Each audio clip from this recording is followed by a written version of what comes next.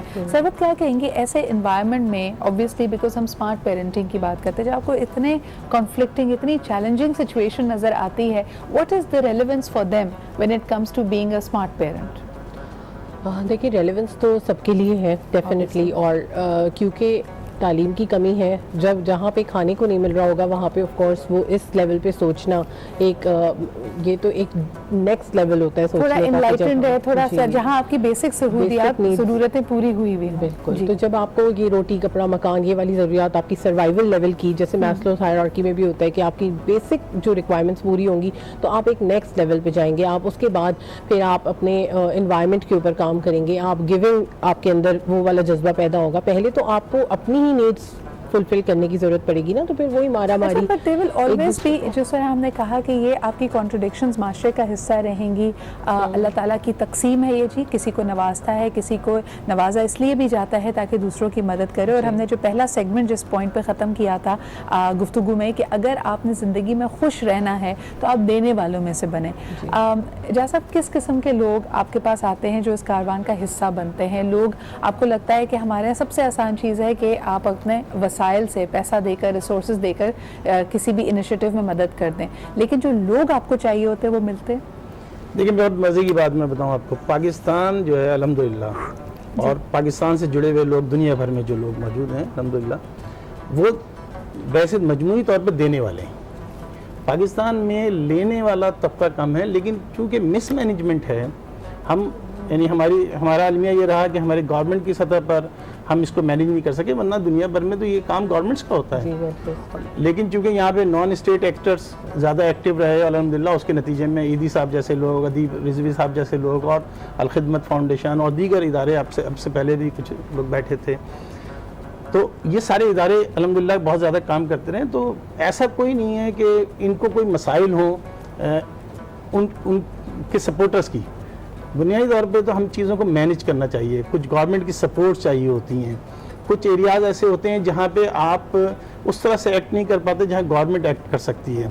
تو ہماری ضرورت یہ ہے، یا ہم سب کی ضرورت یہ ہے کہ ہم سب کو ایک پیج پہ آ کے کام کرنا چاہیے. جیسا کبھی آپ کی ملاقات یعنی جب آپ انڈر سروڈ ایریاز میں جاتے ہیں، ہم ابھی تھوڑی دیر پہلے جب شکر گزاری کا ذکر کر رہے تھے، ہم نے کہا کہ بہت سارے لوگوں کو اللہ تعالیٰ نے دنیا کی ہر نعمت سے نوازا ہوتا ہے، لیکن یہ ایک ایٹیٹیوڈ ہے، یہ نیگیٹیوٹی کا ایٹیٹیوڈ ہے کہ وہ اس اچھائی کو، ان نعمتوں کو دیکھ نہیں پاتے. کبھی آپ کی نظر سے ایسے لوگ گزرے ہیں جو آپ کو لگتا ہے کہ بہت چیلنجنگ سچویشن میں یا جس میں ایک عام آدمی کا سروائیو کرنا مشکل ہے، لیکن وہ پھر بھی اللہ تعالیٰ کی شکر گزار ہیں اور وہ اپنے حال میں مست ہیں اور اپنی زندگی کو پھر بھی ایک خوش اسلوبی سے نبھانے کی کوشش کر رہے ہیں؟ میں ایک واقعہ آپ کو مختصر سے سناتا ہوں. 2010 کا سیلاب ہے جی، اور میں کشمور میں موجود ہوں. ہمارا ایک بہت بڑا جو کیمپ ہے، جو رہائشی کیمپ ہے جسے خیمہ بستی کہتے تھے، وہاں ہم کھڑے ہوئے ہیں اور ہماری جو کھانے کی ڈسٹریبیوشن کا ٹائم ہے. ایک لوگ کھڑے ہوئے ہیں، کھانا وصول کر رہے ہیں. ایک بابا جی کھڑے ہیں سائیڈ میں، ان کی بچی ان کے ساتھ کوئی 11-12 سال کی بچی ہے اور وہ رو رہی ہے اور وہ بضد ہے. میں ان کی زبان نہیں سمجھ سکا. میں نے مقامی لوگوں سے پوچھا کہ کیوں رو رہی ہے بچی؟ اس نے بتایا کہ بس چھوڑ دیں، آپ نہ کریں. بابا جی سے پوچھا تو بابا جی نے کہا نہیں رہنے دیں آپ، کہ بچی ویسے ہی ضد کر رہی ہے. میں نے زیادہ زور دے کے کہا تو بابا جی نے کہا یہ کہہ رہی ہے کہ میں اس لائن میں نہیں لگوں گی. میں نے پوچھا کیوں؟ تو انہوں نے کہا بس آپ رہنے دیں، جانے دیں اس کو. بہت اصرار کیا انہوں نے. پھر میں نے بابا جی پہ جب زور دیا تو انہوں نے کہا کہ یہ بچی مجھ سے کہہ رہی ہے کہ بابا یہ لائن تو ہماری اوتاق پہ لگتی تھی، لیکن آج میں اس نوبت پہ آ گیا ہوں سیلاب کی وجہ سے، اللہ تعالیٰ کی طرف سے آزمائش کی وجہ سے، کہ میں خود اس لائن میں کھڑا ہو گیا ہوں. پھر ہم نے کوشش یہ کی کہ ہم دوبارہ کبھی وہ لائن نہ لگوائیں. لوگوں کے گھر تک کھانا پہنچایا ہم نے اور کوشش کی. لیکن کہنے مقصد یہ کہ وہ بابا جی اس وقت بھی اس ساری صورتحال میں کہاں سے اٹھ کے کہاں پہنچنے والے فرد بھی، انہوں نے مجھ سے ناشکری کا اور شکوے کی کوئی ایک بات نہیں کی. انہوں نے بس اللہ کا شکر ادا کیا اور مجھ سے یہ کہا کہ بھائی یہ وقت ہے، گزر جائے گا. تو لوگ تو بہت ہیں اور لوگ بہت شکر گزار بھی ہیں. ہم اس وقت تھرپارکر میں ہی ان ماؤں کو اڈاپٹ کرتے ہیں کہ جنہوں نے آگے کسی بچے کو جنم دینا ہے. ہم ان کی پوری نیوٹریشن پہ کام کرتے ہیں جو کہ پہلے نہیں ہوتی تھی. ہم ان کی میڈیکیشن، ان کی نیوٹریشن کے لیے، ان کو فوڈ کے لیے ہمارے پاس آتی ہیں وہ تو وہ دوائیوں کے ساتھ 1 کلو مرغی کا گوشت بھی لے کے جاتی ہیں، وہ دوائیوں کے ساتھ 1 کلو فروٹ بھی لے کے جاتی ہیں تاکہ وہ کچھ پروٹین، کچھ غذا ان کے غذا پہنچے مل سکے. تو وہ شکر گزاری تو آپ اگر میں کچھ چیزیں آپ سے شیئر کروں گا بعد میں، آپ دیکھیں تو وہ شکر گزاری آپ کو نظر آئے گی.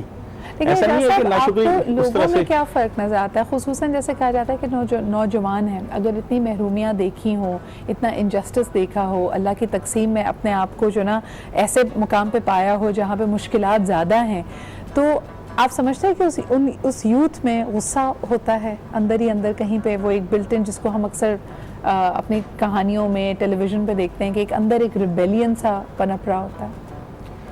دیکھیں میں آپ کو بتاؤں کہ ویسے تو اختلاف ہو سکتا ہے میری بات سے، لیکن میں کوئی 15-16 سال سے اس فیلڈ سے متعلق ہوں. 2005 کے زلزلے سے لے کر اب تک ہم بہت سارے کام کرتے رہے ہیں، لیکن میں نے اللہ کا ناشکر گزار نہیں دیکھا کوئی آج تک.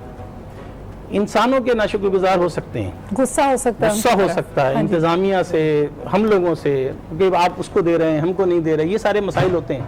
لیکن میں نے اللہ کا ناشکر گزار نہیں دیکھا اس پورے پاکستان میں تو الحمدللہ. اچھا آپ یہ بتائیے کہ ہماری ٹیلی ویژن سکرینز پہ سروت شاید آپ نے بھی دیکھا ہو کہ کئی دفعہ جب امداد پہنچتی ہے تو لوگوں میں وہ جو بے صبری ہوتی ہے, جو بے چینی ہوتی ہے, اس کی کیا ایک بڑی وجہ ہے کہ آج یہ امداد آئی ہے, ایک توکل نہیں ہے, یقین نہیں ہے کہ شاید دوسرا ٹرک نہ پہنچے, دوسری دفعہ لوگ نہ آئیں, تو وہ جو ایک چھینا جھپٹی بے صبری کا ہم ماحول دیکھتے ہیں, اس کو مینیج کرنے کے لیے آپ لوگوں نے خود کوئی میکینزمز, کوئی چیزیں نکالی ہوں, سوچا ہو؟ ابتدائی طور پہ تو دیکھیں یہ مسائل بہت تھے, یعنی میں نے خود, ہم نے فیس کیا کہ میں ایک ٹرک کے ساتھ خود بیٹھا لیا گیا کہ اب اگلا ٹرک آئے گا تو آپ کو چھوڑیں گے, ایسا بھی ہوا ہے. لیکن دیکھیں یہ وقت کے ساتھ ساتھ لوگوں میں صرف امداد دینے کا مسئلہ نہیں ہوتا, آپ شعور پیدا کریں, ان کی اویئرنیس ڈیولپ کریں, ان کی ایجوکیشن کریں, ان کو ایجوکیٹ کریں اس سارے معاملے میں. کوئی ضرورت مند بھی ہے. اچھا ایک اور بات بھی ہے, صرف راشن دینے سے کام نہیں چلتا. ہم جس پہ کام کرتے ہیں, ہمارا بہت بڑا فوکس تھا, خاص طور پہ تھر پارکر سے ہم نے سٹارٹ کیا, اب پورے پاکستان میں کر رہے ہیں, کہ آپ وہ کلاڑی اور رسی دے دیں, اس کو پکڑا دیں, نبی پاک صلی اللہ علیہ وسلم کے, اور وہ اپنا کام شروع کر سکے. تو ہم نے ووکیشنل ٹریننگ سینٹرز پہ بہت کام کیا ہے, ان کیپیسٹی بلڈنگ پہ کام کیا ہے. خاص طور پہ ہم تھر پارکر میں کیپیسٹی بلڈنگ پہ ووکیشنل ٹریننگ سینٹر بڑا ڈیولپ کر رہے ہیں, چھوٹے چھوٹے قرضے دے کر, بلا سودی قرضے دے کر, کہ کسی کو 50,000 روپے دیا, اس سے کہا کہ تم نے 500 روپے لوٹانے, مائکرو کریڈٹ جس طرح, مائکرو کریڈٹ جسے کہتے ہیں ہم, تو 500 روپے لوٹانے. وہ کہتا ہے کہ 500 روپے تو میرے لیے بہت آسان ہے, نہ کوئی بار ہے, نہ کوئی قرضہ ہے, نہ کوئی سود ہے, نہ کوئی اور چیز ہے. تو اس طرح اگر آپ چیزوں کو شروع کر دیں اور لوگوں کو ان کی کیپیسٹی بلڈنگ کرنے لگیں تو بہت اچھا کام ہو سکتا ہے. کیپیسٹی بلڈنگ بہت اہم میسج آپ نے یہاں پہ آج دیا ہے کہ ہم ہر دفعہ لوگوں کی ایک دفعہ مدد کر کے ان کو راشن دے کے سمجھتے ہیں کہ we have done our bit. What you need to do is ان کو سکھانا چاہیے, ان کو بتانا چاہیے کہ آگے کس طرح چیزوں کو لے کے جا سکے, تاکہ آج جو خدا نہ خواستہ زندگی کی وجہ سے, حالات کی وجہ سے کوئی قطار میں کھڑا ہے, تو کل واپس اس کے گھر کے سامنے قطار لگے. بہت بہت شکریہ اعجاز بھائی یہاں پہ موجود ہونے کا. سروت, جاتے جاتے آپ سے بھی ایک میسج دوبارہ لینا چاہوں گی کہ جن کو اللہ تعالیٰ نے بہت نوازا ہے, جو مخیر لوگ ہیں, ان کو کیا میسج دینا چاہیں گی کہ یہ احساس وہ اپنے بچوں میں, آپ تو اپنے بچے کے لیے بیسٹ کر رہے ہیں, لیکن اس کو یہ سینسٹیوٹی موجود ہو کہ زمانے کو کچھ یا لوگوں کے لیے اور مدد کرنی ہے, کمپیشن ہونا چاہیے. How can they instill that quality? جی بالکل, یہ بہت زیادہ ضروری ہے. جیسے کہ انہوں نے بات کہی کہ صرف کسی کو کچھ پیسے دے دینا کہ وہ اس وقت کا کھانا کھا لے, یہ کافی نہیں ہے, بلکہ اپنے ویژن کو پیرنٹس بھی براڈ کریں اور کمیونٹی بلڈنگ کی طرف جائیں, اور بچوں کو یہ سکھائیں کہ جیسے آپ کھانا ضائع کر رہے ہیں تو آپ اس کے بارے میں بھی بتائیں کہ یہ چیز دوسرے انسان کے کام آ سکتی ہے. آپ اپنے یہ جو ایون چھوٹی چھوٹی گھر کے اندر جو ٹریننگز ہیں, اس سے بہت زیادہ کمیونٹی کے ویلفیئر ہو سکتی ہے. یہ آپ کی بات سے I want to give a very important message here as well کہ اللہ تعالیٰ نے ہمیں جتنی نعمتوں سے نوازا ہے, جب ہم روزہ افطار کرتے ہیں تب بھی ہم اللہ کا شکر ادا کرتے ہیں کہ تیرے دیے ہوئے رزق سے میں نے افطار کی. So it is really important کہ اللہ کی ان نعمتوں کا آپ ذمہ داری سے, ایمانداری سے استعمال کریں. کھانا کھائیں تو اللہ کا شکر ادا کریں. پانی, جس طرح ابھی یہاں پہ جاز بھائی موجود تھے, ہمارے ہی ملک میں ایسے قصبے, ایسی جگہیں موجود ہیں جہاں لوگوں کے پاس پینے کا پانی نہیں ہے. انہوں نے ابھی یہاں پہ کہا, اگر آپ اس کو صرف سوچنے اور غور کرنے والی بات ہے کہ ابھی ان کے پاس میٹھا پانی نہیں پہنچا, صرف پانی پہنچا ہے جس کی کوالٹی ایسی ہے کہ ایٹ لیسٹ اس کی رسائی ہو سکی ہے, تو اس کو بھی ضائع نہ کریں. ایونچولی ایون بجلی, اگر ہم اپنے ارد گرد دیکھتے ہیں, ہم اس بات پہ تو بڑا گلا کرتے ہیں کہ جی ابھی بجلی کے نرخ بڑھنے والے ہیں, ہمیں زیادہ پیسے ادا کرنے پڑیں گے سروس کے, لیکن کہاں ہم نے گھروں میں دیکھا ہے کہ ہم نے ایک بلب بھی یا ایک پنکھا بھی بند کرنا شروع کیا. So this is how you can train the kids, اور اس کے ساتھ ساتھ پورا کا پورا معاشرہ, ہمارے سب گھر والے اگر اپنا حصہ ڈالیں تو اس تقسیم کو بہتر بنا سکتے ہیں. بہت شکریہ اعجاز بھائی, بہت شکریہ سروت فار بینگ ہے. ایک دفعہ پھر آگے بڑھنے سے پہلے وسیم بھائی آپ سے گزارش کرنا چاہیں گے, کیونکہ جو بات ہم کہتے ہیں نا, اور اس کے بعد جب آپ کی خوبصورت آواز میں نعت سنتے ہیں تو وہ میرے خیال میں اور دور تک اس کا پیغام جاتا ہے. لگیاں نے موجاں ہونے لائی رکھی سونیاں,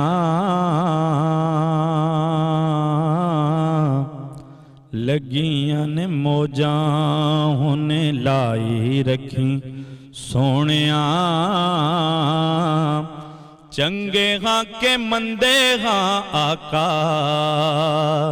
چنگے ہاں کے مندے ہاں نبائی رکھی سونیاں, لگیاں نے موجاں. آقا دے غلاماں دا میں ادنا غلاماں,